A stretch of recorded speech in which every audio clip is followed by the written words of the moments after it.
what you've done. See what you've See done. what I've done? Yeah. What do you do? So I keep kicking the mic all the time. Oh, I it's right there, yeah. We're actually live. John, pleasure to see you again. Nice to meet you, John. John Vickers. You don't know each other, do you? No. Well, I will start off with a little bit of introduction. I think as you know this part anyway, your next 3 parts. So we've obviously had this week. We've had the Battle of Goose Green anniversary, Battle of Mount Longdon anniversary. So we're going to say cheers to all those blokes, and specifically Sergeant Ian McKay VC, who John is his brother-in-law. So man, lots of lives involved in those 2 battles. Cheers. To them. Cheers.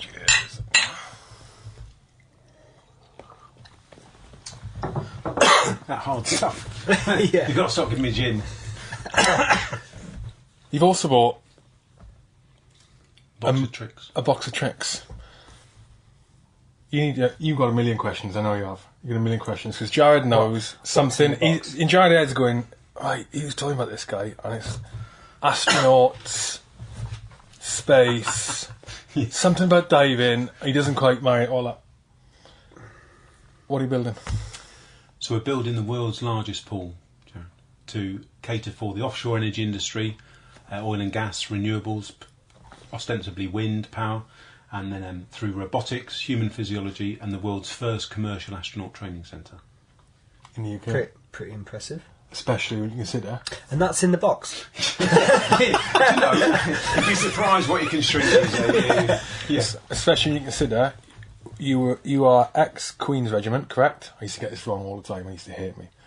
Ex-Queens Regiment. Something's never changed. And you're an NCO and you left. Yeah. You've gone from being an NCO in the Queens Regiment through all the way to where you are now with, which is what you want. I mean, obviously we're friends anyway, but you're more one of the most, I'm not just saying this, you're like one of the most inspirational guys to me. I think you're amazing, especially with how hard working you are.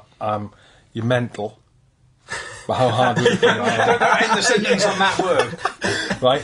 But it's obviously what you do now must be the peak of your career, if you like, as an entrepreneur. Yeah, which is that fair to describe you as that?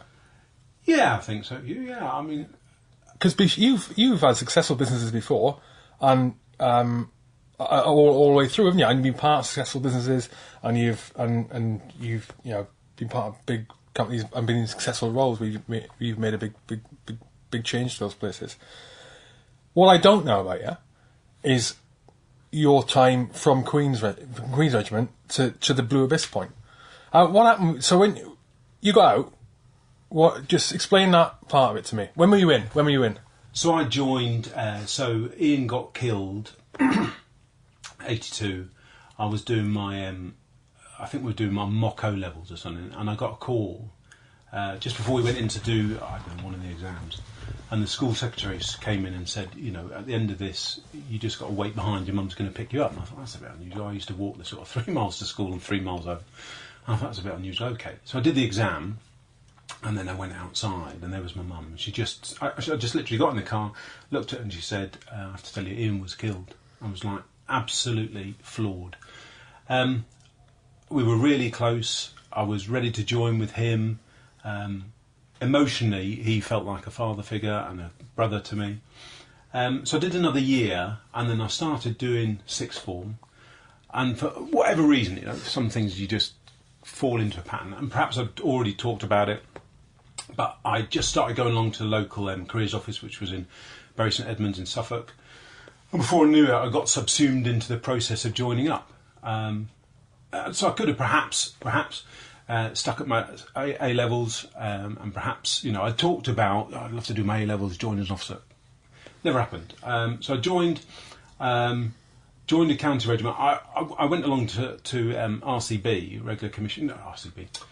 To the selection centre at Sutton Coldfield in those days. Turned up to Birmingham. That's not far from here. No, like 16. What am I doing here? Oh bloody hell! And it was just a complete. I'm joining with adults, and I'm in shock. And I asked to another brother-in-law of mine had said, look, you're not a complete. Hello, come in. the chances are you'd be able to get a trade or something. So something when you potentially come out, you'll have something to do at the end of it. And I thought, okay, I'm interested in perhaps being not necessarily an engineer in terms of technical engineer, but building roads, heavy stuff. Okay, I could do that. And then I thought I would apply to try and do 9 para P company, and then I would say, look, by the way, my brother-in-law is, do you think I'd get a chance? And I thought in those days it was quite common that you'd be claimed by a unit. Yeah. Anyway, I think you meant 9 Squadron. But that's why I said 9 para. Well, all right. Anyway. I knew you'd correct him. I knew you'd do that. Yeah, it'd be straight there, didn't he? Yeah. Those days, bless. Wait till Sunday. One of the first tests they did is for colour blindness. So you got like 2 lights at the end of this corridor, and the guy said to me, "Which colour's on?" I'm like, "Well, I don't know. It's a white light, mate." And he said, And so, I'm sorry, you can't be right. And I thought, hold on a minute, I want to build roads, Matt. I'm not looking to, do some sort of nuclear bomb where you need to know the exact shade of green we're looking at. Is that relevant? I can tell which the grass is and which the tarmac is, I'm sure. But they said, look, you're colourblind, you can't join. And I didn't say, maybe I was just a bit overwhelmed. Oh, my brother-in-law's Ian McKay, I want to go in the paras. So I just said, I'd like to go in the paras. And he said, oh, we're full up. Now, in hindsight, if I'd have opened my big mouth, they'd have probably found a way. So I ended up in a county regiment through a connection, which was fine. I did 8.5 years. I did contemplate reapplying, but I enjoyed my career. Then towards the end of the career, I'd swapped battalions, and I had the choice to go to the depot or choice to go out and be a diving instructor in Cyprus. This is not going to take long. This is not going to take very long at all. And so I went out and I did that for about 9 months, and then we ended up one night, there was a RAF do, the diving club, our diving club went down, where we used to typically go and dive and teach, was down at the RAF club. And they had this barbecue going on, and seemingly somebody, one of the chefs, hadn't cooked the chicken properly, and I ended up, I can't remember the exact sequence, but I ended up with a form of reactive arthritis, and the pain that thing caused. Is that like temporary caused by the food?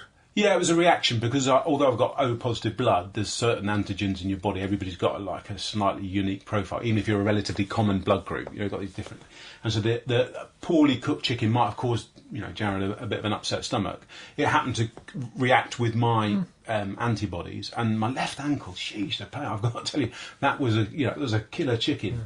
And that effectively, over the course of I got Kazovac out of Cyprus at the same time as some Gulf guys. So that doubly sort of, bloody hell, coming back, seeing these guys starting to come back from the first Iraq war before it kicked off. And I think as a unit we were quite hopeful. I don't know if we would have ever been picked, but we were sort of quite hopeful. So it felt like, oh, bloody hell, hold on. Was it an infantry unit? Yeah. Still. Yeah. Is it still in existence? No, PWRR now. Oh, okay, sorry. So I came back with some Gulf guys, and it just became apparent that look, there was no, whilst there potentially was an end in sight, they weren't sure when it was going to be, and one conversation led to another, and eventually I was in a position where I said, look, I don't know what's going to happen, you don't know what's going to happen, I think I'll take my chances on the outside. And in those days I had an exit interview with a captain at Woolwich Hospital, and he looked as disinterested as I'm sure I felt, a bit like, we used to get a little Chairman Red Mao book, a red Chairman Mao book, which said, at the end of it, here's your qualifications, here's how long you've been in. And at the end of it, it's for your rank and length of service. So full screw, corporal, 8.5 years. You can run, I've never run, but you can run a petrol station unsupervised. And I thought, oh, that's it. And I said, I don't want to do that, sir. He said, what do you want to do? And I thought, well, I want to be a management consultant. And he looked at me, and the two things that crossed his face were, I don't know what that is, and you're not going to be one. How did you know what it was? I didn't know what it was until you told me. I didn't really know what it was here. I think I'd made it up on the spur. I've read some stuff and I thought, I don't want to go and be a gate guard. I don't want to be a bloody petrol station attendant. I'm sure I can do a bit better for myself. But even then, I joined at 16. Even then, I sort of thought it felt like inside, genuinely, it doesn't matter where you've come from. It's where you think you're going, and that sounds a bit like there's loads of words I've heard after. True, though. But I always felt that I had the opportunity to be. And this sounds like... So I'm now talking about, at my age, perspective that I've put on books and other people's readings. But at the time I thought, no, sod it, I'm going to do this.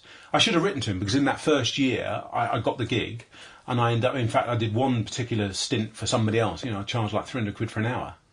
So I thought, hold on a minute, this is quite a good number. And I made the transition, I think, out of being in the services quite, in my mind, quite easily. I know a number of guys struggle sometimes, and I've watched guys come out, relatively senior ranks, end up doing jobs that you just think, sheesh, after all that, why did you pick this? There was a guy we knew called, I don't know if you remember him actually, Basher. His name was Basher Baines. And this guy, mate, he was a maniac. Do you remember him? He was a maniac.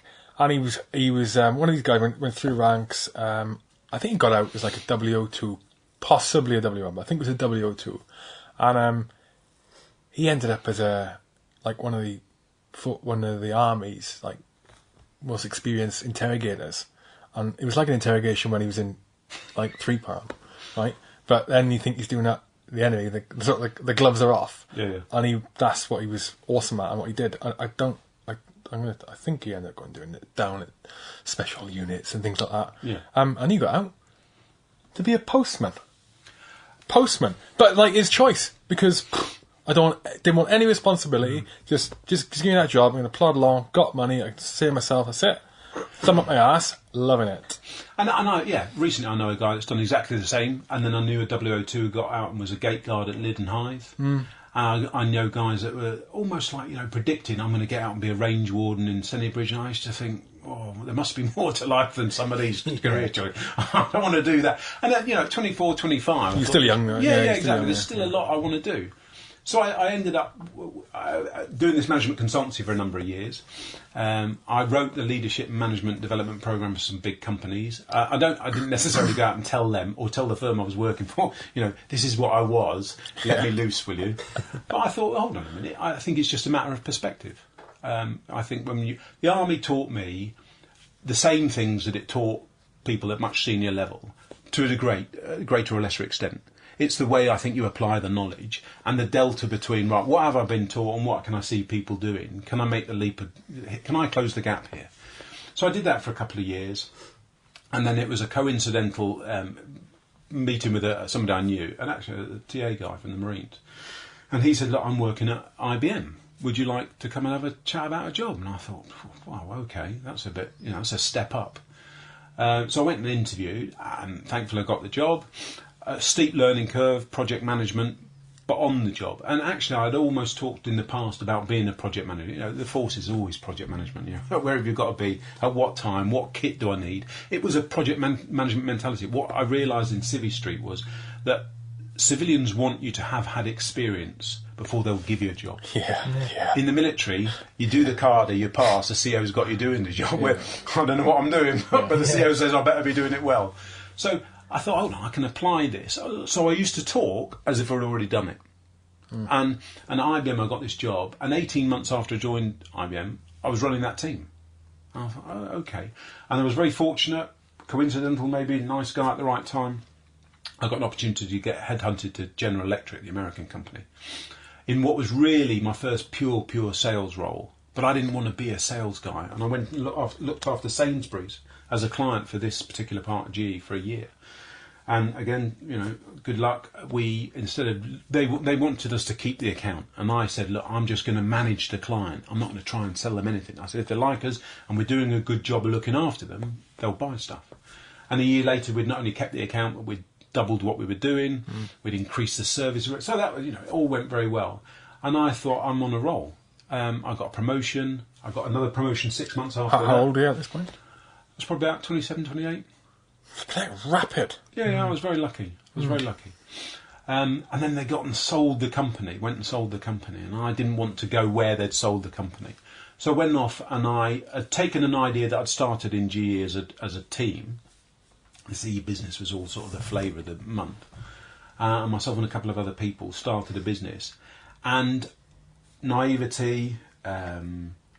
in this country, what I've really noticed, if you are slightly left field, if that's a word, entrepreneurial for me, if you are slightly left field, Britain is a hugely inventive country, stifled by the people with the one thing most entrepreneurs want is money. They've got a fantastic idea, they've got the willpower, but the people with the money which is the fuel for the fire, often a bit...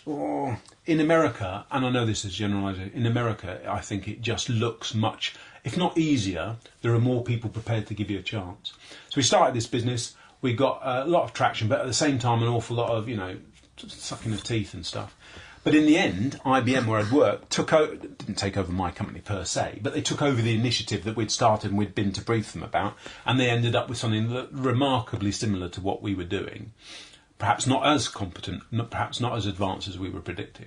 So I ended up doing another couple of fairly senior jobs and sales director for a couple of big companies. So my career was going up. It wasn't necessarily fulfilling me.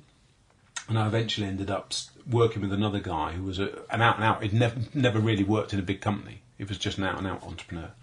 And developed some ultra-thin insulation.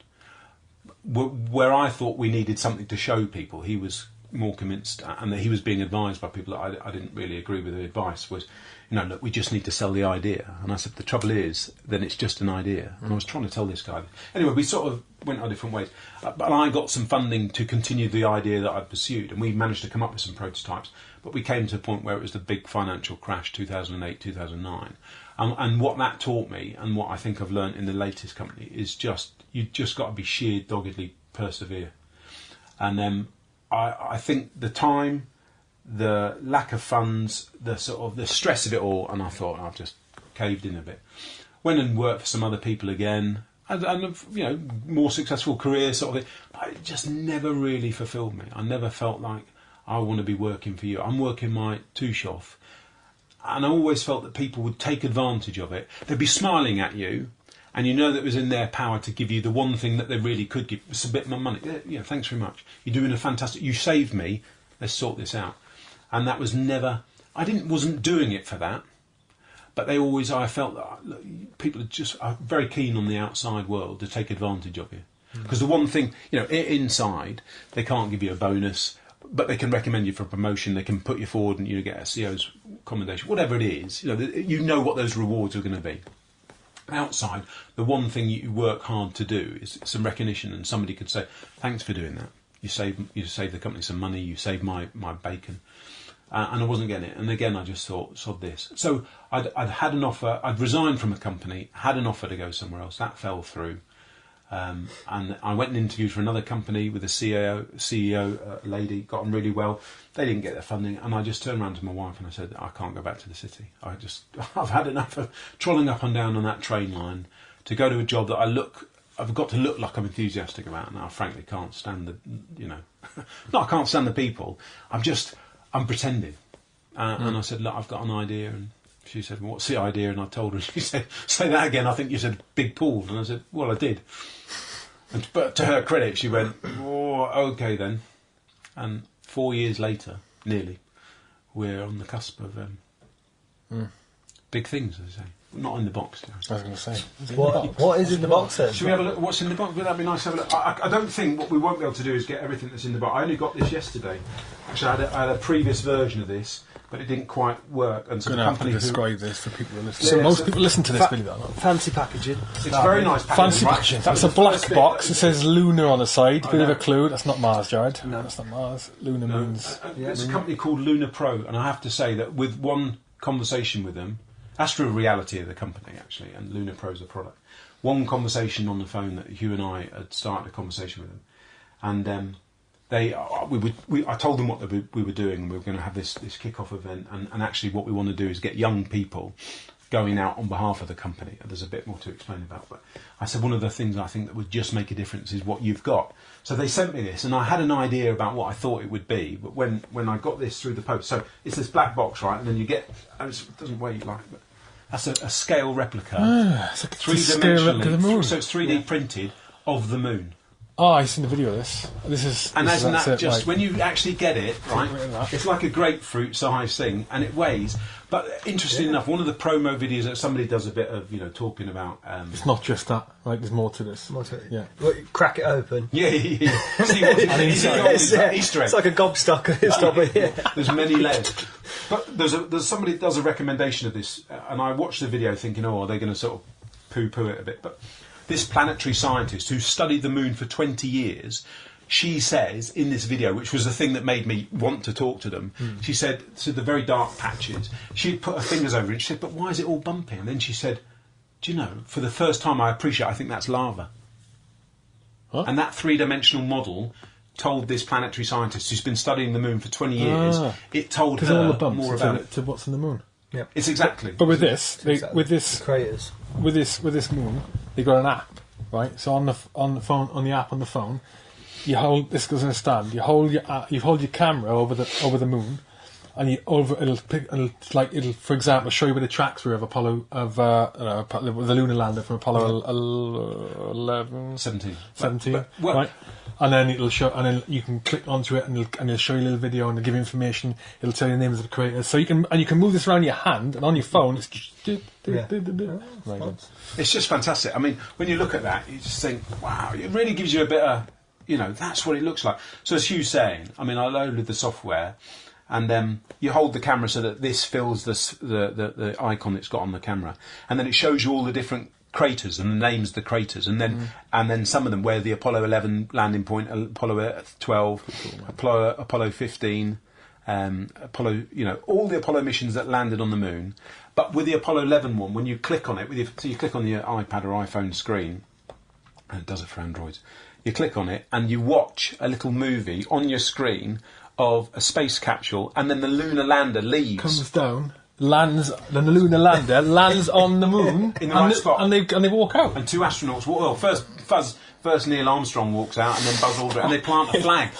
Brilliant. That's pretty cool, Brilliant. yeah. And then they take off and connect back up. It's Jared. That's pretty cool, yeah. Jared's I'll give you thinking. that. Jared's thinking. I'm thinking about Wallace and He's Gromit thinking- getting off and chopping a bit of the moon off and putting it on the I was camera. wrong. I was wrong. What Jared's thinking. I was thinking. Jared's thinking. You talk about a pool. and we're on about space. Yeah. Yes. Right. So, Well, you need three things to train an astronaut. right. You need. I'm going to say things here, and this is John's actual words. You need a body of water Yeah. to simulate three-dimensional movement, not weightlessness. Oh, right. You okay, need- yeah. Parabolic flight. They don't call it the vomit comet. Which is... Some people do, but 4 people on the planet. Plane Yep. flies up really high and then drops at a certain angle, certain speed, so that inside you have a feeling of being weightless. Right, You're not okay, just dropping the same speed as the planes. How they film like the scenes in Apollo 13 and Gravity and all that. Yeah. Yep. You get about 30 seconds of that. And you need... Don't tell me, John.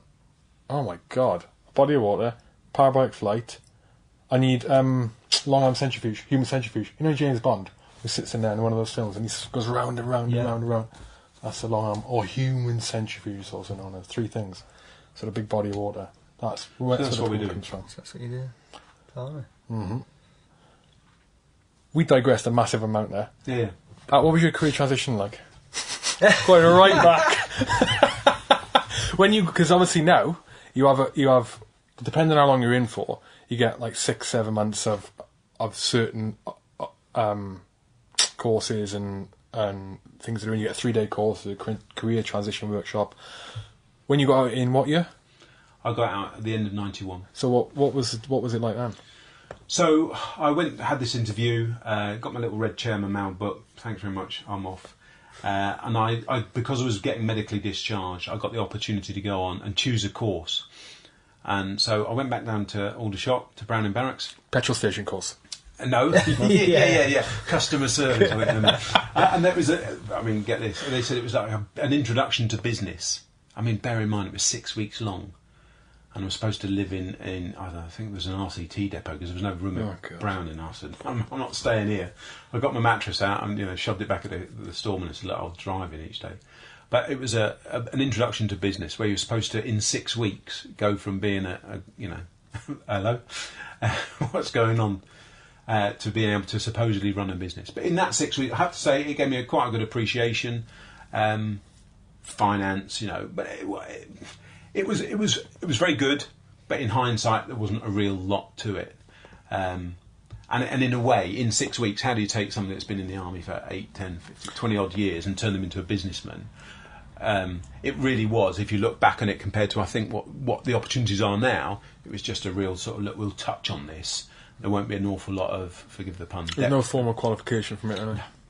Yeah. What stage in your career did you have to get to be able to do courses like that, where you got a formal qualification, like decent quality transition courses and advice and guidance? I think if I'd have come out more formally at my 9-year point or my 12-year point, then there would have been a bit more, look, okay, here's your options. I don't think in those days, actually the courses were any more necessarily. It depends on when you were coming out in those days, for the length of service and the reasons for coming out. I think there was something, they ranged from like a week or two up to the 6 or 8 week mark, but that was effectively it. As I say, look, they were in their day, they were very helpful. It gave me started me off thinking, right, I'm coming out. But there was no real formality. I got most of my courses that I've done subsequently in Civvy Street. I mean, nothing I'd done apart from the mentality, nothing counted. Matt Reed, part of the problem with that, I think we touched on it before with Jordan. Part of the problem of when you get to that point where you sign off and you go, right, I'm getting out, and you go on to you go and see the RCMO, the Regimental Career Management Officer, for the civvies who are listening. Civvies listen to this too, right? And you go and see him, and he says, right, what do you want to do? Yeah. Like, no idea. I was doing section of tax last week. And then you go on your career transition partnership, meet with the man or the woman who's going to be your sort of guiding light through it. And they give you some things you could aspire to do in Civvy Street. You haven't got a clue what any of them mean, because you haven't got a clue about Civvy Street. This depends on what time when you got in. I mean, I got in at 18. I never have a flaming clue about anything. But people getting at 16, they know nothing else. And I've never had a job. They've got no idea. They got no idea how a till works. That basic knowledge.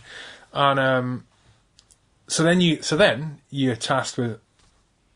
I mean, we had the benefit of LCAS. You get £2,000 to spend on courses. You got to spend £2,000 on a course. When you still haven't a clue what you're going to do, you still got no idea. Which is why I think a lot of people default to the safe option, because everything else has got so much risk assigned to what they choose, like your CP, like your if you only got the basic credits, your security license, your basic doorman stuff. What else do people do at the minute with the money? Your tradesman skills, without looking at the whole plethora of other courses available, because there's almost so much risk assigned in terms of they don't have the knowledge to go and do it.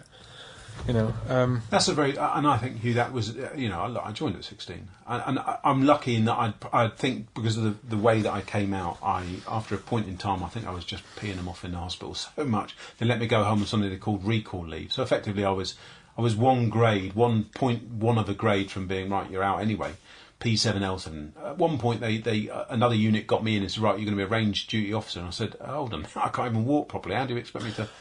So was it not curable then, the reactive arthritis? They didn't know when. It was effectively, it'll burn itself out potentially, or it'll leave you some lasting damage. Yeah.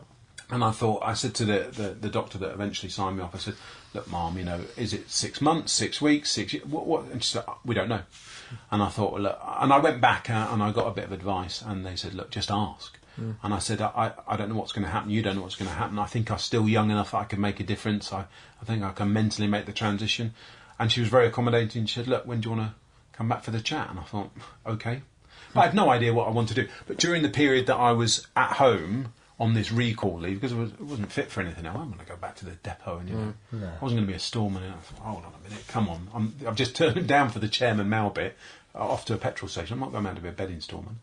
I'd looked and thought what I wanted to really do. There was a guy at the time, now I'm going to say it, the name escapes me, but who was doing this management leadership training, and he was taking senior managers from corporate companies, taking them up to the wilds of Scotland, beasting them a bit, taking them out on sailing boats, throwing them over the side to give them a bit of moral sort of challenge and stuff. And I thought I could do a bit of that, but then I thought, somebody's already doing the wild bit. Maybe we could bring it back a little bit more in terms of how real is what they're going to go out and do on the wilds of Scotland and throw themselves off a yacht compared to what they're going to be doing in the office. And so I approached it from that perspective. So I had those ideas. So when I chose the course, the options weren't that extensive. At least LCAS now gives you a chance, as long as they're LCAS approved. The field's that wide. But the same problem. If you haven't really thought what you want to do, an awful lot of the guys I see who come through Levers Link and the girls who come through Levers Link seem to almost, not entirely, but there's almost a default project management. Explain what Levers Link is. So I've mentioned it on a couple of shows before, but you explain it. So Levers Link, when I came out, there was no real, there didn't appear to be, for guys and girls getting out in the ranks at least, there was no sort of networking effort. And I'd come across, I went. Actually, my wife pointed out, this is 2010. She said that, John, there's an event going on in Colchester towards military networking, and I thought, why not? Right, I've got that Wednesday evening or Thursday evening off. I'll go along. And there was an ex-half colonel in the Royal Artillery. He was basing it on a model that's been going for 20 odd years in the city called Liquid List. It used to be called Gunners in Business, which was ostensibly geared up for all artillery officers getting out. Then they changed the name, and it became much more all ranks, all services. And it's been a fantastic guiding light. Liquid List is massive, isn't it? Absolutely, but predominantly in London. And now I didn't know about it. It still was, 2010. I hadn't come across it. So this other guy, Hugh Taylor, was running an equivalent, but in Colchester. I don't know how she heard about it. BFBS radio or something. I went along, and I remember there was about a dozen of us, various. There was ex-colonels, ex-majors, me. I think there was a Tom or an RAF guy. And we just were talking about what we were going to do, aspirational. And then I, for whatever reason, thought, I enjoyed that. I wonder if I could give a hand. And I spoke to the guy that was running it, Hugh Taylor's ex-RA colonel, and said, look, I'd be more than happy. And he said, well, I'm actually having to commute in from Suffolk a bit. Would you mind giving me a hand? And if I'm not available, take over. And then within a couple of months, I was running it. And so for the last 8 years, we've been running once a month, apart from July and December, to coincide with block leave. We've been running this military networking in Colchester and now Norwich. We've done it up in Peterborough. But trouble is, guys and girls, when they're getting out, I think want the help and want the advice. Before they get out, if they know they're getting out, what they want to do is apply themselves. What most people don't do is apply themselves to, right, I'm getting out in this date, 2 years hence. Most military people leave to the week before and think, hold on, I'm getting out. What am I supposed to be doing next? What we try and do is encourage people as early as possible, the Toms, to get off their pit, come in, talk, and find out exactly the point you made, Hugh. What is there out there? What could I be doing? And it's about finding out from them, what would you like to do? Because to all intents and purposes, and this is what I genuinely thought when I got out, what is it I'd love to do? It doesn't matter what I've been doing. Imagine that nobody's tainted you with that. Imagine that's not a limitation. If you're coming out, what would I love to do? And eventually, and part of the other, no, I didn't necessarily. Part of me felt that when I did the first management consultancy bit, part of me felt, this is what I want to do. And at that age it was. But I say to all the guys and girls that come through Levers Link now, which is the same as Liquid List, it's once a month, they come for a couple of hours, quite relaxed dress, you get to meet civvies who are there to support, and it's just for you to start to meet other people. And if nothing else, well, what do you do? Why does that do that then? How could I be involved in that? What would I need to be in that? And or for them to just say, look, what I think I want to do is this. And they get a bit of an encouragement, and we can say, well, actually, I know somebody that does that already. Can I connect you? And if all you do is get a half-hour chat and a coffee with somebody who's been doing, that photography, garden design for 20 years, you can pick their brains. And at the end of it, you get a choice. Actually, it doesn't appeal to me as much as I thought it might. Or, okay, I'm going to see if I can't do that. I think if guys and girls applied themselves in that 2 years before they got out to thinking, what am I going to do when I get out, then the choice you would be a bit better. They wouldn't just choose something. Yeah. The problem with it is that when it is a brilliant event, it's absolutely brilliant. But because by nature of the forces, when you leave, you almost always leave that area where you were based. So in terms of the continuity and other people who are still in, knowing that there's this event on Levers Link on in Colchester that I can go to, the people who can tell them are gone 2 years before, 3 years before.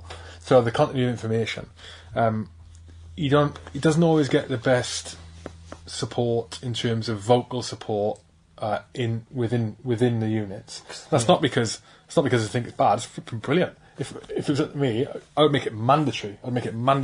Because coming on to what was going on and digressing here, the problem with it is the people who are going to come along, have got the balls to turn up, because it's nerve-wracking. If you say networking, when I was in networking, I'm going to talk to people. I'm only talking to Reg, mate. I'm only talking to Paris. Everyone else can do one. And that's what it's like. You don't want to talk to anyone else, because that's on the face of that's what you like. But underneath, what are you going to talk about? There's no connection. They're civvies, you're not. You've got no idea what to do. So you either go there with a buddy, or you don't go at all. Or the people who do turn up are the ones that they're going to benefit from it, but they don't need it as much as the people who aren't turning up. who don't know how to turn up. If I had my way, I'd make it mandatory. And on a career transition partnership, you bang, you will go every month to Levers Link or any networking event. Doesn't just have to be Levers Link, any networking event. Go along and get the experience. Because as soon as you've done it the first time, for half hour, you realise, actually, this is alright. Because especially with a military event like Levers Link, the people who are there, the businesses who are there, and the civilians, because some are not business owners, they're literally just civilians who've got, like, who've never been in. They just want to help out. They just want to help. Yeah. Or they're there because they're serial networkers and they go along. So everyone that's there wants to help you get on, and all you can gain from a networking event, be your ex-military or anything else, all you can gain from it is information connections. That's all you need to.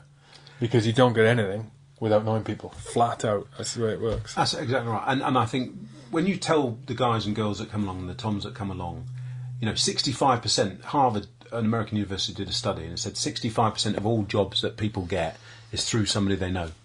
Or knowing somebody. They don't necessarily directly know them, but it is through knowing and making a connection with somebody. And to a degree, you might not bypass the process entirely, but what you get is a recommendation. Yeah. Somebody said, oh, actually, that guy that I met, that girl that I met last week, you to the hiring manager, you need to see them. So your CV might have to go into the process, but suddenly, how did that happen? Your CV is at the top, and you get an interview. And what I found, and I found whenever I've tried to apply for jobs as a civvy, that it is totally disheartening to send off what you think is, wow, that job was written for me. I've just been doing that.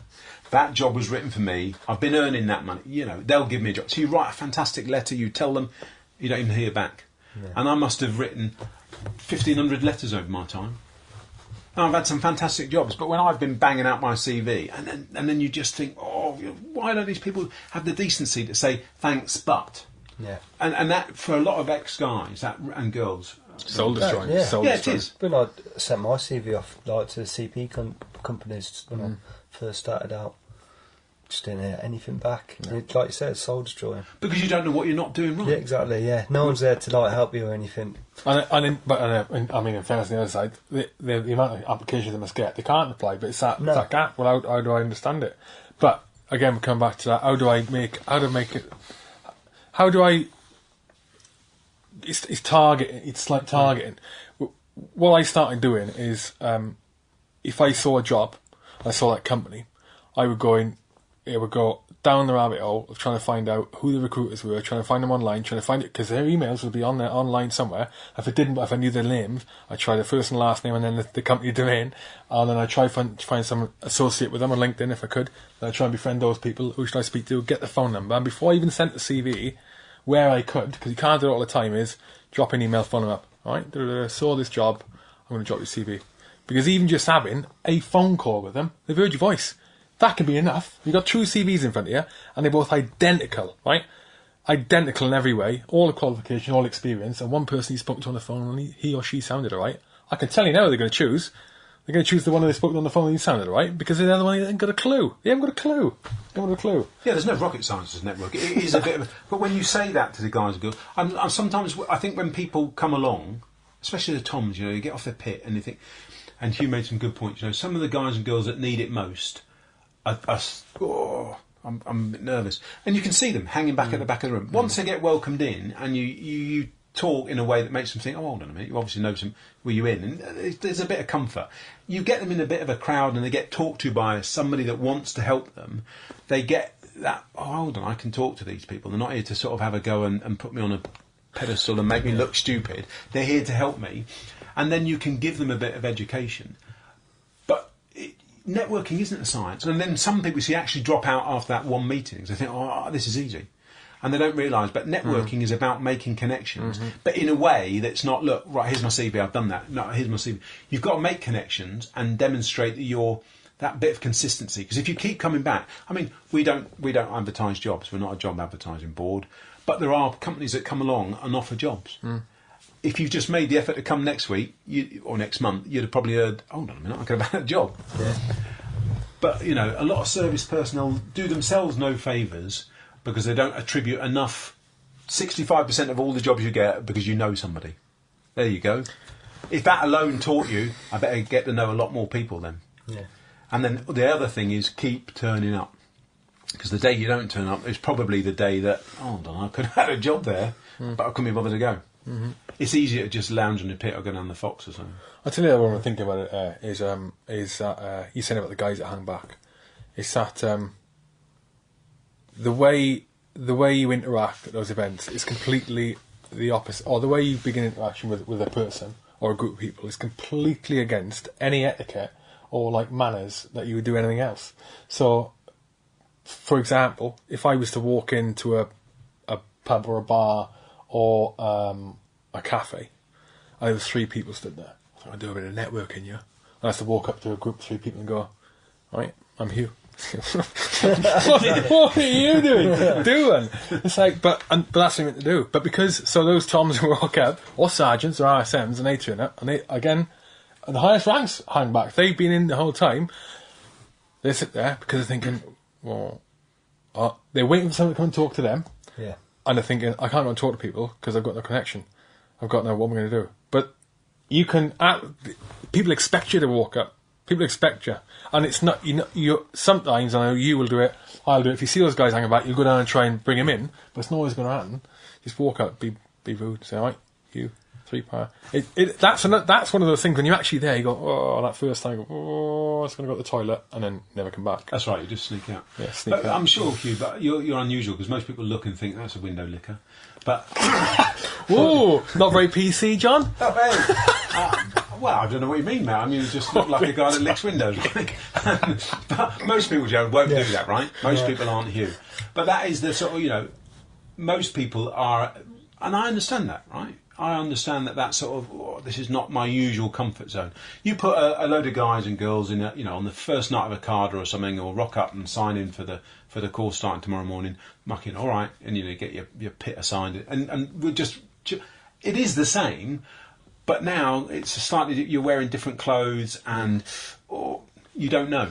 But then I have been to liquid list events and we've had officers come to Levers Link, and you can almost see the same sort of, and I'm not trying to be disrespectful, but I've seen very, very, very senior brigadier level people turn up at liquid list and almost sort of, reading the paper as if, well, I'm just waiting for somebody to come and, serve me. Well, are they in uniform? No, but you can just tell. Yeah. There's a look, right? There's an age. Right, you didn't get a brigadier the week after you joined, right? It took a time, and I've been at liquid list events and been early. All right, so I've got short hair. I'm wearing a suit that was made for me, but you have no idea who I am, and you haven't made the move. I could be the guy that gave you a job at a Citibank, thanks very much, but you couldn't be bothered. And as an ex-person, and I don't think I've got a chip on my shoulder, but I sort of look and think, what makes you think that I'm going to come to you? You're here looking for a job. But you've no idea who I am. You sort of disdainfully looked over your newspaper and sort of went, oh, well. You've already prejudged me. I tell you what, don't do that in Civvy Street so much, because you genuinely have no idea who you've just dismissed. I've had ex-senior officers who I think at first, I've had a 20-odd year career now as a civvy. I'd like to think I've done quite well for myself, thanks very much. I don't need necessarily, I have a huge network of people. If I wasn't doing Blue Abyss, I'm sure I could get a job somewhere, or I'd go and do something else, right? So people coming out, I think it's changing, and this is not a standard thing, but I've had ex-garrison commanders who've come to Levers Link, or sort of, not poo-poo it, not at all, but a bit like, well, I know what I'm going to do. I'm going to go and be a, particular career that I think that all of my predecessors will have done. That's right up my street. And I might personally think, yeah, I know you could do that. But I guarantee in this day and age, the civilians you think you're going to go and just impress with your army career and stuff might not be thinking the same thing. Because you might meet some civilians who know what rank that means and what experience you'll have had, but often you will meet people who have no idea. And you think you're just going to, it's not the old boy network anymore, it's not the old school network predominantly. People have to cut and thrust, and there are people who've been doing your job as a civilian for 20 years. So you come along and say, but I could do that job. It's the old experience thing. But I know I could do that. And in the military, you get told to go and fix something, turn up and do a different job. It's like, okay, I'll have to learn on the job then. But you get entrusted to just do it. In Civvy Street, they want the experience. And you often find that very senior people struggle like very junior people. They might think differently, but they almost assume they're going to get the job. And actually, there are people who've been doing that job for 20 years, who started as a scruffy little urchin at the ground floor, who've been doing as a civvy that job for 20 years. They're going to get the job. Don't be convincing yourself that you're just going to get it because you're an ex-colonel or a warrant officer. You need to work hard, and networking, doing the Hugh bit of going up and just introducing yourself. And it is difficult, but at the same time, we're all capable of it. I hate it. Because I hardly go to networking events. I held it in the background, but I can hardly go and do it.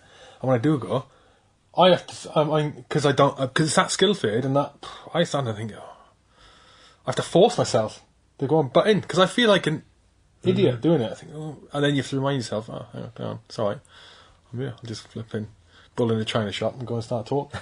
I can imagine. It's true. I hate it. I don't mind that. I mean, maybe because I've been doing that bit of going to leave. I think I'm here. I want to give something back. I've got to not put myself out. It's not a chore, right? It's hardly a hard work, is it? It's not a beasting. But you have to put yourself out a little bit and go up to and you can see the guys and girls at the back who are a little bit. And you just go and grab them. Who are you? What are you doing? Come and meet such and such. I don't mind meeting people. In fact, I enjoy people, and Blue Abyss gives me a huge opportunity to meet loads of different people. When you're standing with people who've walked on the moon and they're shaking your hand, you're genuinely thinking, whoa, this is unusual, right? This is not going to happen every week. I wasn't saying I hate networking. I was saying I hate that point of getting in there and going, I've got to go and meet you. I've got to go and interrupt. It's that's the reason I thought that just now. That God, what do you mean go and interrupt someone? Just go, oi, I'm Hugh. You're going to flip and speak to me, that kind of thing. Because that's what I think every time. I've only been a handful of times, but I love going there. It's so beneficial. But I much prefer, because I've done like speaking there for the event and just to help with different things and giving them advice, because you have guest speakers there. Yeah. I've done that, and I much prefer that. Yeah. Because they'll come to me. Yeah. After they come to me, I don't have to go and do that then. I mean, I'm just making the point as it's difficult, but the benefit's so huge. You've got to get to that point where you can. The one thing you've got on your side is you, and if you can't get overselling yourself a bit, you've got to be comfortable. Whatever you end up doing, whether you want to be a garden designer, a photographer, a painter, or a labourer on a job, you've got to get yourself across. And so it is a challenge, as you said. But I think that's the one bit you have to get comfortable at, saying, oh, here we go then. I hate phoning people up and asking for money, but I have to do it. And you just have to think, okay, these people get this all the time. They're expecting it. If I don't do it, somebody else will. That's right, yeah. And if you want a job that badly, you'll go and do it. Mm-hmm. Mm-hmm. Where did you learn to dive? I learnt to dive. I first actually learnt to swim when I was really young. One of my two older sisters threw me in a pool, and I shouted, I'm going to tell my mum. She said, well, you need to get the side to tell her. Okay, fair enough. So I learnt to swim, and I just really found that I enjoyed. I was relatively strong. I'm not a complete sap.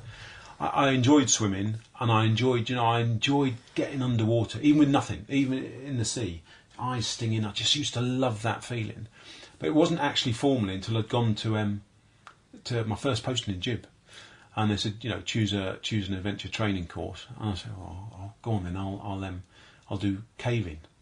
That was a mistake, right? You're the wrong build. Yeah. I was thinking potholing. Definitely. Yeah, go on, sorry, mate. Same thing. Bigger hole, right?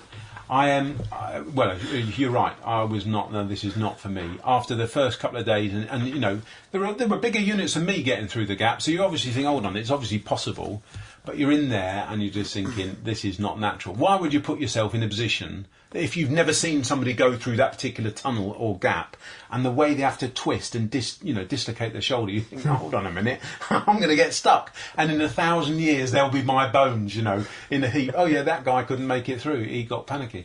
And a couple of times I got myself into even with the guy on the other end, I obviously had gone through the gap. You say, come on, just do this. And you think, how do you know? If you're not there, how would I know to move my shoulder back like that? And that doesn't. So I quickly gave that up as a bad loss, and I thought, go on then, we'll try diving. And I did the first course, and I struggled a little bit actually with my sinuses. I'd come up and mask full of snot and stuff. But once I'd gone through the training, although the first aid bit of having to give mouth to mouth to somebody that smoked and had a beard and moustache, that was not pleasant, right? I thought, I'm never going to do that again. You'd have to drown, mate. But once you actually got to dive, it genuinely was. I'd grown up watching Jacques Cousteau when I first came back to the UK, and it was a genuine different world. Literally, the minute you slipped beneath the ocean, it was just wow, the peace. But there's noises and there's distraction, and it felt like otherworldly. I could imagine myself being an astronaut somewhere. It was just phenomenal. Maybe they're different to other people. Do you do a lot of diving still now then? I haven't done it for a while, actually, believe it or not. I've been so busy with this, I haven't done it for a while. I tell you, who you told me about the other day, an organisation called Depth Therapy. Yeah. Is that just for veterans? Yeah, it's an ex-police guy, actually, a Met police guy who runs it, Richard Cullen. Fantastic organisation. Helps vets, ostensibly who've been injured, often loss of limbs, believe it or not. Helps them with PTSD, rehabilitation, self-confidence, and forget the injury for a minute. We're going to give you a completely different challenge and something you're going to focus on and just love. And it will take you... And often, I went up a couple of weekends ago and spent a weekend with a vet who was struggling a little bit, I think, wasn't getting out of the house and stuff. And he said to me that one of the things that diving really did, which was just, wow, you don't immediately think about that. He's got a terrible back now, struggles with, and is often in pain all the time. He said, but when I'm in the water, I don't feel any pain. So you can be limbless. I mean, there are guys and girls who've legs missing, arms missing, and of course in the water you think, but they just, even though they say, look, I'm floundering around, but I'm paying for it, and I'm doing my own thing. I'm in my own world here, and it's fantastic. And so that, I'm a huge supporter of people like Depth Therapy. So the diving for me, when I got the chance to do it, and once I'd passed the first couple of tests, I had a couple of scares on it and got myself in a bit of a pickle at times, but just fantastic. And conversely, I absolutely love cave diving. I don't mind how small the gap is underwater, and take my kit off and crawl through. I love it. But caving, potholing, well, never again. But cave diving, love it. Isn't that odd? Yeah. Isn't that odd that you don't get that feeling that Weird. when you got more kit on as well, and it's more repair shit, and it's higher risk? And obviously, you get stuck in a caving system. You just calm down. You can breathe air. You get stuck underwater, and you run out of air. There's a bit of a different world. I just can't explain it. I genuinely doesn't bother me. I've been in situations where I think, hold on a minute, this isn't going as well as we'd hoped. I'm stuck. I wish I hadn't done that bit first. And I just think, oh well. Hasn't the record recently been broken for the deepest cave dive ever? That's recently, last 6 months? There's people, and you have to take your hats off to them. These guys and girls go, I mean, kilometres. So Mexico, Florida, the Caribbean's a big place for it, actually. There's an awful lot of relatively porous rock that the seawater and limestone rock that the water erodes, and there are often kilometres, hundreds of kilometres of caves. And some of these guys and girls, and bearing in mind that they may well be the first human that's ever been that far in, you just think, sheesh. Mental, isn't it? There's an awful lot of rigour to it. I mean, it sounds like it's like, right, I've got a cylinder, off we go, let's find out where we go. I mean, they lay lines, they map where they're going. They must have to, if they're going that far through, do they get their heads down in there? No, so what they tend to do, if you know that there's a caving system that you go into that's dry, and then there might be some water in the middle, you take cylinders, and then you go so far. It's a rule of thirds in caving, so you go a third, and then you have a third back and a third in reserve. It's slightly different to when you just do typical scuba diving. So you'll breathe a third of your air, knowing you've got a third plus a third to get you back. Yeah. And they'll go as far as a third, knowing they've got... And then they'll come again, but they'll bring another cylinder, so they can then swap cylinders and go another third further on. So that's how the progression starts. But when you just go into just a saturated cave, you go for a third, you lay a line, and when you come back, you think, right, I went that far, I don't think it's going to be much further. They'll often just literally keep going as far as they think they can go until they find a system that keeps going. I mean, some of these systems in Mexico and Florida go for tens of kilometres. There could be hundreds of kilometres of underwater passageway. I mean, you'd never probably find it all. But that's a different order of, can be hours underwater and just thinking... Is the temperature under there colder than No, it can actually get quite warm. Or is it warmer? Can get warmer. Relatively static temperature, doesn't keep fluctuating. Oh, really? So the deeper you go in the ocean, the cooler it starts to eventually get. Can often be very clear. How deep until you lose light? So you start to lose red light relatively quickly. Red light? Red light. Red's the first wavelength to start going. Blue light. What do you know the depths? Or no? Well, sort of 12, 15 metres you start to lose red. Oh, not far then. No, not at all. Have you ever dived, have you? No. No, I'm going to have to learn. blue light penetrates the furthest. But then, when you start talking 200 or 300 metres... Is that why the ocean looks blue? Yes. Ah, I didn't know that. There you go. That's a fact. That's a pub quiz fact, that is. There you go. By the time you get a couple of 100 metres, I mean, it is often shallower that the light will disappear. But you can get some fairly... I'm not suggesting it's broad daylight at 150 metres, but you will get an amount of light will reach. But once you get to sort of 200, 300 metres, to all intents and purposes, to a human, it'd be pitch black. To a lot of creatures, an awful lot of sea creatures will be able to perceive light, even if it's above them, which obviously would be, but nevertheless, even if what they're looking at is light still above them, as opposed to light that's reaching them, they can see, often hundreds and hundreds of, even up to the sort of 1,000+ metre mark. They can see shadow, they can see a creature pass above them, and yet to a human and to a camera, hold on a minute, it's pitch black. It's fascinating. Yeah, freaky animals down there. Yeah. What are those tardigrades? I answered my own question. The question I didn't ask out loud. There's this animal, you know about this, that it's called a tardigrade, and they reckon it's the most... I can't even describe it. You describe it, John. So they're like these water bears, they call them. They look like little squishy cats. They're only a couple of millimetres long. But you have to get a microscope to really see them. They've got a funny face. They survive the vacuum of space. Yeah, they live either in moss or in water. Mossy, the edge of a pond or something, or in water. I think there's even a marine version, live in the sea. But they have to be wet. They ideally want to be wet. But I've heard of examples where they dried them out, literally dried them out for 10 years, and then added a couple of drops, and they get up and shake it all off. They took some not only into space, but put them outside, so they got frozen outside, and they left them not like just a couple of seconds. They left them outside for a couple of days, brought them back in. That's got to be what? It's got to be a minimum of minus 150 degrees or something. Brought them back in. There they go, swimming around. They dosed them with radiation. Proper little tough nut. I thought cockroaches were the ninjas. Paratroopers, the paratroopers. No, not tardigrades. They're ugly. They're ugly. I thought cockroaches were the ninjas. Survive a nuclear blast and all that, but tardigrades are. Would tardigrades survive a nuclear blast though? I think they've dosed them with radiation here, and I think they seem to be. They've been able to repair their cells. Very, very, very tough. And you sort of look and you think, how did you evolve like that? When did you get as a creature exposed to the vacuum of space, and then dried out for 10 years that you thought, I'll tell you what, I'll just sleep it off. Have you seen recently that there was I saw an article, I can't remember where, but there's serious consideration and analysis going on of whether octopus are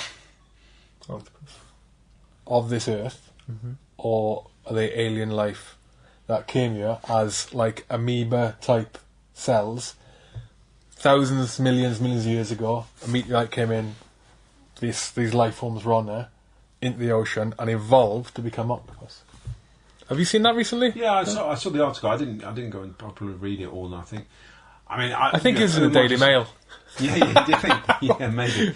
I mean, you look at so squid, octopus, cuttlefish, cephalopods, and their eyes, no bones in the body, some cartilage, their teeth, their mouth, their beak is the only bit of real hard stuff, and the ends of their suckers. Octopus tentacles all can act independently of the brain. They just do their own thing. Got their own little brains, and then the octopus got the brain. So it's like a team of brains. Carry on, sorry. Another pub quiz fact. Yeah. It's just, I don't know, it's not the same books as me, Jeremy. I've heard stories you can cut off. Not I'll necessarily go around doing it, but you can cut off an octopus's tentacle, and in some instances they can grow them back. I mean, just extraordinary creature. You've seen. I mean, octopuses are very clever for a creature. You think I've seen examples where they put them in those kiddie sweet jars with the lid on, and the thing inside, right? And they screwed the lid on it, and it's unscrewed it and got out. I mean, they're very, very, very clever. And so, look, if you were going to describe an alien, look at their eyes and look at the creature that was completely different. But then, as you said earlier, going to the depths of the ocean, we're still discovering. And there are lots of species of squid and octopus in the ocean's depth that we're only still discovering that have evolved. And you just think, jeez, under all that pressure or under all those extreme environmental conditions, life still finds a way, and some of it is extraordinary. We only explored something like 10% or 2% of the ocean floor.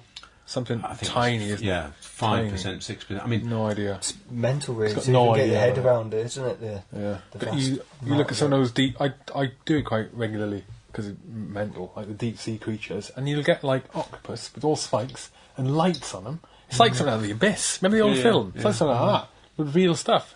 And I know the nuts. things we draw and come up with, and yet there's weirder things that are actually out there.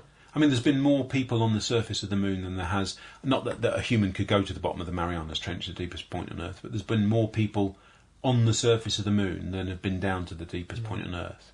There's still huge areas of resources, energy sources, unknown places to go and explore on the surface of this planet or underwater, but effectively on the planet, than we could, begin to contemplate. But as a species, I think we're the next generation is the opportunity to go off the planet. But at the same time, I think, thank goodness, we're all getting a bit more aware. For instance, not throwing plastic away, being more aware that hold on, the thing we need, water, we're actually just effectively dumping on it, no end of time. And before we need to go, we need to get it right here. Mm-hmm. What are you going to say? You had a question? I was thinking about them Virgin Space holidays when you were saying about in the next generation. What's happening with Space that? holidays. Yeah, what's that? Have they actually launched one yet? They don't go into space. They don't go Are into they space. just- No, No. they don't. Those ones don't. Space holiday? Oh, Well, you know no, the thing just- goes into space. Yeah, yeah. So you climb. So you're climbing for the whole flight. John knows more about this than I do. The whole flight is 7.5 minutes. Correct, John? Yeah, I think Yeah? it's 6, 7 Yeah. minutes. You don't leave. What's the top atmosphere called? Stratosphere. What is it? Now you're going to get me. So there's the troposphere, stratosphere, and then there's begins with M, and I can't think. I mean, do you know you have to go about 400 kilometres before you really Don't go start to into get space. close towards the edge of the Earth's atmosphere? Yeah, you don't go into space. It's a right bluff. It's a bit of a bluff. Proper bluff. Cancel that one then. Cancel Well, no. I'll tell the missus. Who's?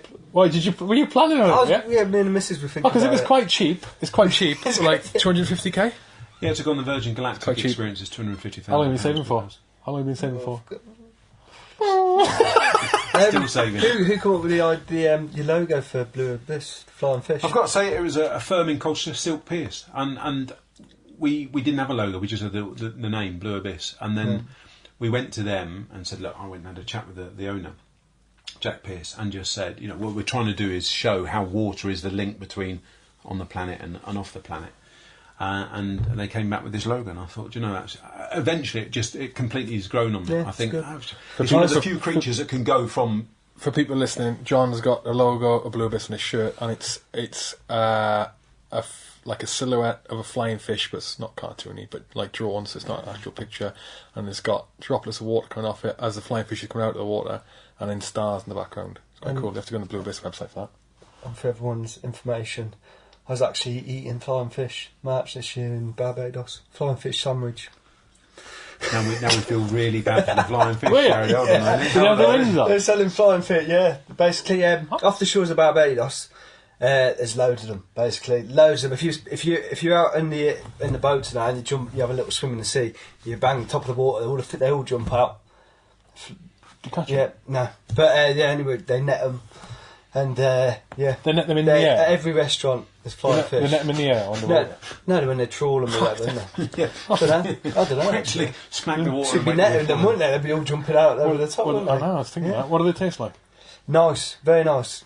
Yeah, every restaurant, flying fish. I've got to sort of now think that I'm not going to eat any flying fish just because, I tried shark once. It was flipping horrible. It's like eating a chunk of rubber. Oh God, it was awful. It was a shark kebab Ray in fish. Swansea though, so probably was even shark. Ray fish was the worst thing I've ever eaten fish-wise. Oh really? Yeah, really bony. I didn't expect it, but obviously it's all bones, like flapping away as he swims or whatever. I know But that anyway, in Iceland, they bury shark for 6 months. They used to bury them on the beach, literally just cover it with stones. If they found a shark or they caught a shark, bury it with stones on the beach and just leave it for 6 months to sort of effectively rot and ferment. And in Sweden, isn't it herring? They put herring in. Why do they do that though? they're the What, and then eat it? Yeah, and then eat it. I mean, it's a proper. You've got to think that is a Man's smell taste. and a taste. That's what it is. Forget selection. Forget forget the trinasium. That Eat is that herring. Thanks, but no thanks. I mean, the number of people you see YouTube clips of guys and girls opening the old tins and just getting a. I don't think I can be eating that. No. That's 6 months and rotten fermented herring. That's not selling it on a menu, is it? Really? Come on. No. How big was the flying fish before being cooked? How big are they? No, they're small. Oh, they? Small, Yeah, eh? they're small. Well, Yeah, yeah, They can go quite far, can't they? They can fly quite far, can't they glide technically. yeah. they? Glide. It's a good logo though. It's good. Thank you. It's like, Yeah, it's I like fantastic, the isn't it? whole. Yeah, when you think about it, I thought like more thought would have gone into it, but it's like married up nicely with Blue Abyss, hasn't it? Generally, it's The pool. perfect. Yeah. The only creature that really goes from the marine and is comfortable to a degree in both. We know that flying fish is not an airborne creature as such, but yeah, fantastic. It suits what we're doing. Salmon wouldn't have cut the same mustard, would it? Like a salmon. If you'd had a salmon. Or If an they jump octopus. out, they go Yeah, upstream they and do, jump they do. out. He could have gone for salmon. Yeah, the flying salmon wouldn't have- mascot. yeah. I don't think it's got the same sort. You could put a helmet on it, but Yeah. come on, it doesn't. But a flying fish sounds the business, doesn't it? it's That's an astronaut in training, that is. Yeah, it's cool. It is cool. Liberia. Yeah. Liberia. Yeah. Oh, yeah. That's my next question. That's what I was going to come on to. Yeah. No I prompting. have to prompt him Yeah, because sorry. his brain. I bet he was thinking. I was still thinking about fish. That's what I was thinking. What fish can I come up with now? I've moved on to dinner Yes, now. yeah. What's going on? All of the Blue Abyss polos have all of the Blue Abyss polos have the nationality on them. Right. So John's being the Liberian flag. How does that work out in your head? We're confusing Jared today. I can see it. Confusing him. I've got the World Cup going around. It's today. again I've seen a lot of pool- flags today. You see, pool- when I was in the pub and that Roundton, what village hall down there, there's flags everywhere. I'm glad your mind's on the Yeah. show. It's the best So thing. yeah, tell us about it. So one of the things that struck me, so actually all the astronauts have been into space. There's been a number of nations, and if you go to places like Houston's or NASA's Houston facility, it's called the NBL, Neutral Buoyancy Laboratory. On the walls of the building, they've got all the flag nationalities of astronauts that have gone into space or agencies that contribute. And I thought, what a fantastic thing to show. And we're very fortunate in the company. We've got people from all sorts of different, people born in Hong Kong, Americans, Japanese, Belgians, Germans. And I thought, what a fantastic thing to show that in space, a bit like underwater, you don't necessarily ask questions when you're on. If you could, you wouldn't be saying, look, just before you rescue me, are you friendly? Are you, you'd just be thinking, I need some help. And in space, I'd like to think we as a species would probably be done with the politics bit for a while. And I thought, what a way of showing that we're a multinational company, but apart from getting everybody's flag on there. Only thing is, the only pictures I ever could find the Liberian military who had flags on their arms. They all wore them on their arm. Everybody else has got it sus with their left arm, but Liberians, for some unique reason, have got their flag on their arm. So, What the military have. yeah, I don't know why they would choose that. Maybe just decided, look, as a country, we're going to be different, and so we're all different. Did you know in Serbia, your wedding rings were worn on your right hand? There's quite a few European countries I thought did that. I don't know why. Pub quiz fact. He's terrible at pub cruises, by the way. Don't ever have them on your team. I've seen Yeah, that. he conned me into it. I had to pay for it, and weren't cheap either. Didn't con him, right? So I paid for both of us to play this quiz. We came last. We came last. Oh, it was very embarrassing. So I'm thinking, right, when they announced the team name, because he didn't say, like, Jared and Hugh, he said something stupid. It wasn't Jared and Hugh, and they went, and in last place, da-da-da. I'm thinking, oh, thank God for that. And he goes, wait! What are you doing? No! It wasn't WL, was it? Windows. No one would have known. Yeah. Yeah. I think it was Reg, actually, wasn't it? Team Reg. It was Team Red. It was Team Reg. Team Barney. Yeah, something ridiculous. When did you leave Liberia? I was there. I was born there in 1966. Great year for the World Cup. The only year for the English World Cup, wasn't it? I don't think that'll be repeated too soon. I left there, I think it was the end of 68 or something. We moved to Saudi Arabia. Do you remember any of it? Apart from the swimming lesson. Not a lot. Apart from, get out. Have you been back?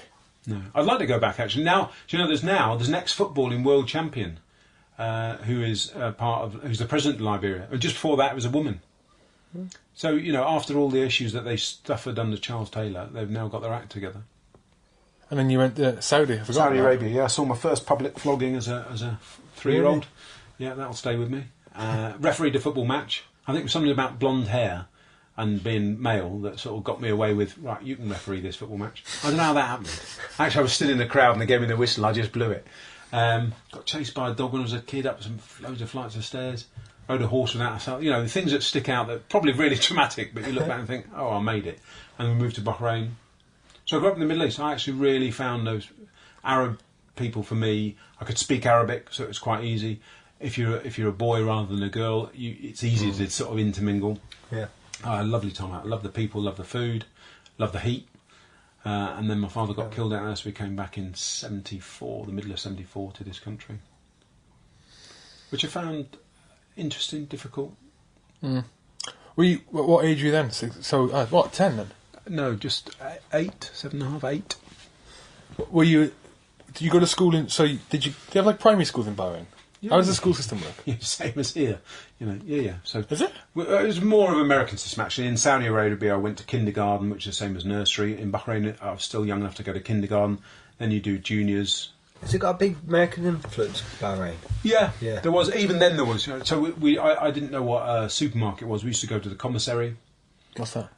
Supermarket. Oh, sorry. I thought I'd just explain. I thought you said you didn't know what a supermarket Carry on, John, carry on. Sorry, I didn't know what the word supermarket was. Sorry, we used to call it the commissary. Yeah, sorry, right. Let's explain it better, John. Get your head straight. The television was... The few hours that we got in Bahrain was all American television, so we grew up watching American cartoons, American sort of space films. And then the end of the night when the television started, I seem to remember it was like 6 or 7 o'clock, and there was a picture of the King came up and they played the national anthem, so I was always saluting that. At the same time every day? Yeah. That's awesome. I mean, that's mental. That's proper. You can't beat it with the old patriotism. Like, the Americans got it right. Yeah. Absolutely. And over here we're not so sort of, you know... It's hard, isn't it? I don't understand it. I don't understand it. I think a lot of it is that there was such a big gap between significant wars. So you got Second World War, and then you had Korea. Did we go to Korea? Yeah. And then massive gap between significant wars. Then to Falklands. And then 20 years between that and Afghan. I mean, you can counter that, but you can't, because you don't have the public support behind it. But a lot of as we're seeing now, a lot of the regeneration of huge public support in the military, and the military are very representative of like patriotism. Yeah, those gaps sort of died off, and I think what's happened in the last 10 years maybe is that the association, wrongly, between sort of patriotism being associated with racism, or someone who describes themselves as a patriot, which is like an American thing. I don't say I'm a patriot. You can get it in America, but quite often in America, those people are representative of racism, racist groups, because of the outspoken ones. But I think it is seen, that word is seen as that sort of stigma attached to it, of sort of racist connotations, I think. And I think that's why it's sort of too easy to offend people these days. Yeah, that's the problem. Is everyone's a bit too is it true that around, didn't they? They don't want to. I'm afraid to have the flag show. Yeah. Is it true that yesterday the BBC, when the English football team was stepping off the plane and arriving in Russia, that the St George's Cross on their jerseys was blurred out? I've seen a picture of it online, but I don't know if it's rubbish and it's just propaganda. I can't imagine that. I mean, they're going as English. In fact, it's posted by Next 3 for our lad. He said it was. He said, "Is it me or the BBC just blurred out the flags?" And it was a picture of him doing it on the TV. He had a photograph of the TV. I have to ask him about that. Yeah, apparently so. I mean, if we've gotten to that level of political correctness, sheesh, the cause is lost, isn't it? Yeah. You've got to have an amount of pride, and look, in the United Kingdom, what an old-fashioned name, what a fantastic... The United Kingdom. The fact we've got 4 different countries, and apart from some politicians storming out occasionally and perhaps throwing the dummies out, I'm proud of the fact there's 4 different nations, because ostensibly, the people within those 4 different nations don't often really, really broadly support the politics. We're together, it's us versus... There's inter-country rivalry. Fantastic. The 5 nations, the 4 nations. You could have had the 4 nations still. All right, we use Ireland instead of just Northern Ireland. But you could have a rugby match between one country and 4 different countries are playing. Fantastic. But when we come together, look at the First World War. Nobody stopped to say, well, actually, I'm Irish, I'm not going to fight with you. And then you get New Zealanders and Australians. There's a common history that transcends the politics rubbish. Politics often gets in the way, and that just is really disappointing. Sadly, you then get people who come to countries, and I think UK... I think, of course, I'm British to a degree. My mother and father are British. But I'm proud of where I was born. I'm proud to represent it. But you get people who come to the United Kingdom who seemingly take for granted the fact that this is a tolerant, multicultural, progressive nation and abuse that.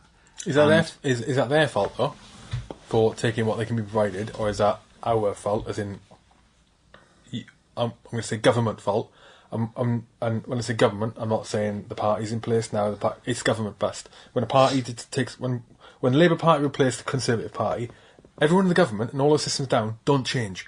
Senior positions change, but the thing with the government is pretty much 70 or 80% the same people doing the same things apart from the top level.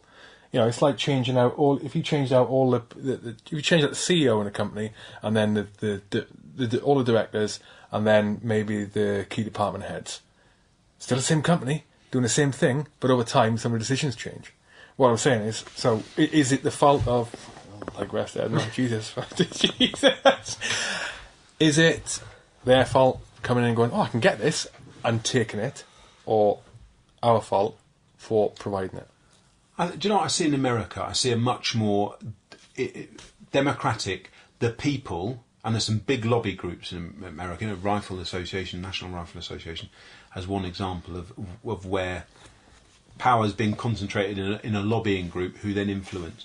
But I think politicians recognise... Politicians in America recognise they need to appeal to their voters. And they need to broadly fit in their state, in their city, what do most of my constituents want. And in this country, I think we get that when politicians want us to vote for them. And I think they lack, at times, the conviction to say, actually, this isn't right. I represent these people and these people's value. This is a multicultural country. You know, we've had black people here for 400 and 500 years. They're more British than I am, probably. And whether we see it as colour or whether we see it as religion, you come to a country, if you want to partake in a religion or an expression of your particular identity, do so, but do so mindful of where you've come. And if a country like the UK is very tolerant, you ought to be mindful of the fact that I might not actually be able to get away with what I'm saying where I came from. The fact that I can get away from it here doesn't give me permission to then say, you ought to let me do more of this. Hold on a minute, you've come here and these people, the British, let you be like that, doesn't give you carte blanche to be like that. Cultural things. And telling people that, you know, down with, and we're going to convert you all to a different religion, or whatever it is, you know... I think all religions do that. I think it's just made more highly profiled because the media play on the cultural differences and want to seize on that. There's an immigration problem that's all been messed up. I mean, another way to look at it is not another way to look at it. Just the policies and long term and short term are all driven by. I mean, really, are all driven by at some way, shape, or form. One of the base major factors is money. You can arguably, it comes in somewhere. A country, I can't survive without money. A country can't survive without money. A council can't survive without money. Yeah, one of the, and we're all with, like every other country, most other first world Western countries in the world, plummet day by day further into debt. Yeah, you can't. It's impossible to get out of it. I go further and further into debt. And one of the key ways, the most measurable ways of getting more money is through taxes, either corporations or people. Yeah, but when you come to raise the taxes, and we're talking short term now, where parties own political aspirations and they don't want to rock the boat, the worst thing to do is raise a flipping tax, income tax, or corporation tax. Income tax being the worst one, because then you've got how many people in the UK? Millions and millions and millions and millions going. Million. There you go, saying, "Whoa, that's a drama." The long term, for the bigger thing, there's actually a really easy way to increase your tax income. increase the amount of people. Loosen the immigration laws. More money. Like that. And here we have Conspiracy. our next Prime Minister, you know. Yeah, it is. You know, it's one of those political areas that I politics, frankly, you know, I just try and avoid it because it eventually becomes a number of individuals wanting to stand on a stall and say their piece. And I don't know that in this country we've got the best for the people of all sorts. I grew up in Middle East countries, and you know, some of the most friendly people on earth, very hugely tolerant, and there's often bad press attributed to one particular religion. And I don't doubt there are an awful lot of bad people. But I tell you, there are an awful lot of bad people, regardless of the religion. Just choose to be like that. Politics and religion, I'd like. Happy going diving. There doesn't appear to be much politics and religion on the water. And I'd like to think that in space, there at the moment, you know, one of the places that we continue to collaborate, even between the Russians and the Americans, with whatever words they're slinging at each other, thankfully, in space on the ISS. It does seem to be. It does seem that's obviously been involved a little bit. That does continually surprise me. Is that even when you had the height of the problems with it's still going on, with Russia and Syria, and then the diplomatic relations between China and America and America and the UK actually, and then China and the UK, is that in the background? Because especially last year and a half, where you know I'm just more exposed more to the sort of aerospace space kind of industry. Is that you see that exactly what you're saying there? Everyone keeps talking. The Russian space agency talking to the UK space agency, or not just the space agencies, but the aerospace companies and that. They all talk to each other. Chinese, flipping Taiwanese and Chinese, arguably the same thing. You know, Japanese space agency, the American space agency, NASA. Yeah, all keep talking to each other, regardless of what seems to be going on. And yeah, it does sort of drop down a notch when things are going bad, but it's still the dialogue is still there. Really surprises me because what are Russians up to up in space? Are they up to no good? Lasers, mate. They got lasers. Like they are everywhere else. They got a Death Star. No idea. Or are they? No idea. No. Well, John, no. Go on. Well, they're still involved in collaborating on the ISS. I think the Russian space agency, Roscosmos, has made a decision, as far as I'm aware, you know, I'm not party to what President Putin may or may not have dictated them that they would do, that they're looking to probably end their involvement in the ISS by 2024, 2025, 2026, somewhere of that order. I mean, that's what, for instance, the ISS has already been extended. And the Americans are selling their part as well, aren't they? No, at the moment there's still talk about the ISS going on beyond 2024 to 2026, perhaps even as late as 2028. What you have is 1980s and 1990s and often older technology being still in space, the ISS, hugely successful international collaboration. But I think its economic value is now is really in the balance in terms of how much money can we keep just to keep the thing going, versus is there a better, more modern way of doing it. The trouble is, what you've got in the ISS is all of those different nations and the world superpowers, apart from the Chinese, involved in it. But post the ISS, it looks to a degree like you'll get much more independent nations doing their own thing rather than a human endeavour. Oh, really? Yeah, it feels like, is that a backward step again? Perhaps. It would be fantastic to think, finally, somewhere off the earth, we managed to put that aside and just people tend to get on with people. You add religion, you add politics, you get a whole world of pain sometimes. Whereas there, and for the years that it's been up, that it's just been a huge success. Space agencies are popping up everywhere. Australians are just kicking one off, aren't they? Australian space agency. You've got space agencies in places you wouldn't even think.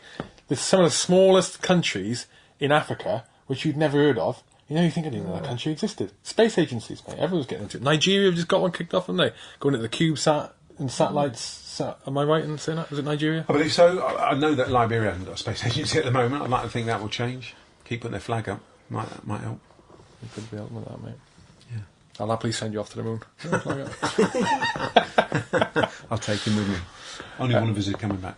We're going to have to, have to wrap this up. So, Levers Link. How do people follow Levers Link? So, usual Levers Link on LinkedIn, Twitter, Levers Link, Facebook, Levers Link. Website, leverslink.co.uk. Yeah, it should be. Networking. Very easy. Every third Tuesday of the month in Colchester at the Garrison Officers Club. It's no longer the Garrison Officers Club. It's not an officers club, but from 6:30 till 8:30, a couple of hours. And then in Norwich a week later. So very easy to find us. Always welcome. We welcome businesses, welcome families of vets. We welcome serving personnel. The one thing that you made a point about earlier, I think perhaps we don't get some more support on the base because the forces, the army, are under a huge manning issue at times, as we all know. Does a CO want to sort of say to the Toms and the blokes, look, if you're thinking of getting out, what I think they should do, they want to retain them, don't they? They don't want them. Look, but Jared, if you gave some of the guys the choice, look, go and find out what's out there, make a decision. It's when you hold it back from people, I think they get miffed with the number of tours, the duty been stung for, no pay rise. Hold on, I've been dick for another duty again this weekend instead of. Then guys and girls get so peed off that they just think, I tell you what, I'll go. Instead of, let's help you evaluate what the choices are. I was talking to a guy, you know of him. He, I won't mention his name at this point. Just because I think he'd prefer not to. But he wants to come down to Leverslink, actually. He's got his own business, super successful business, right? A business that a lot of service leaders go to. I've referred people to him. He's put people through courses. He's employed them, right? And he's interested in coming. And he's so honest. He's just an honest, full of integrity guy. Whatever comes out of his mouth, absolute truth. And it's never for his own benefit. Well, sometimes it is, but indirectly, right? He was asking me, I want to come down. If I can facilitate him getting to camp, right? Speaking to the guys via the RCMOs, because he wants to give the advice: stay in. For the majority of you, your best option is to stay in. And I haven't engaged him in conversation with him. Flipping heck, because I think in quite a lot of instances, that is the option that should be taken. I do think, and that's from my own experience. And there's a whole bunch of reasons. I think we were touching it with Jordan. A whole lot of reasons for it. But he wanted to come down to that and come to Leverslink with it. How did I get onto that? I think you're right, though. I don't know how we got onto you, but we got onto it. And I think that and for an awful lot of guys and girls, the number of people I hear who years later say, "Oh, I wish I'd never got out. I hate it," and you think, "Oh, that's really sad." The forces is that sort of right. You made a decision, off you go, and yet the forces are the same group that will then struggle because when they've then got lack of experience, lack of NCOs, senior Toms to do the work. And it's a whole shed load and now we're struggling with manning. When I was in, 120,000 of us were in the infantry and 80,000 in support arms. Now there's not even 80,000 in the British Army, and yet we're still getting tasked in. Isn't it that low that it's not even classed as an army now? Militia. Yeah, that's old school. The militia apparently 74,000. But I mean, they flipping got rid of too many people too quickly, and then they handed over recruitment to Capita, a civvy firm. How's a civvy going to recruit you into? Have you been? I applied for TA right until I realised I wasn't able to do it because of my hearing, and the hoops. It was absolutely crazy what they're asking me to get back in. I think the TA is like a Lance Jack, or I can't remember what was it. That was the Charm, I think it was. The stuff. That's right. I could go to TA if I passed the medical. Go to TA. I'd be a Tom because nothing I did when I was in is counted. As in, I'm not all experience. I'm about qualifications. Seniors, juniors, advanced drill course, sniper, psychological warfare planners course, a psychological operation. None of it. I'm not bothered. I'm getting back in just because why not? I'm not getting back in. I'm going to TA because why not? It was one up the road for me at the time. Why not? But I mean, the British Army is a hugely professional organisation, and I think still today would be a fantastic career choice, even if what it did is help young people get a bit of sense of identity and a bit of discipline about themselves. I know we've always said that. My father said it wouldn't harm any kid to do 3 years now. But today, what we seem to lack is the politicians' will to say, I tell you what, let's expand our army. Not because we're suddenly going to go and conquer loads of new countries, but because it's a career where young people who don't know what they want to do at 16 can get a sense of self-worth, self-identity, self-discipline, get a bit of fitness about them, learn a trade, even if that trade, for instance, even in the infantry might say, but what am I learning? You're learning about yourself, you're learning some project management, even though now if we civilianised it a bit and said, look, let's teach you what you're learning. Instead of saying you're going to be in the army and you're going to be in the army for the next 30 years, let's civilianise a bit. Let those youngsters do 3, 4, 5, 6, 7, 8 years and come out, and I think they'd be better members of society. Yeah, I agree with that. Definitely. Leavers Link, we know that one. Blue Abyss is blueabyss.uk. Blueabyss.uk. You would love... Have you been on the website? I haven't now. Get on the website, mate. You would love it. It's an awesome video. It takes you through the whole facility. It's pretty cool. Is that going to be featured on the website? I think we ought to do a bit of... I love it, Jaron. I think giving young kids something like that will inspire them. So, yeah, we'll be doing a clip and put it on the video. On the web. On the video. Put a video on the video. On the web. So you know what I mean. Pleasure, John. As always, Thanks, thanks you. for Very everybody. interesting, John. Thanks, Very mate. interesting. Thanks, bud.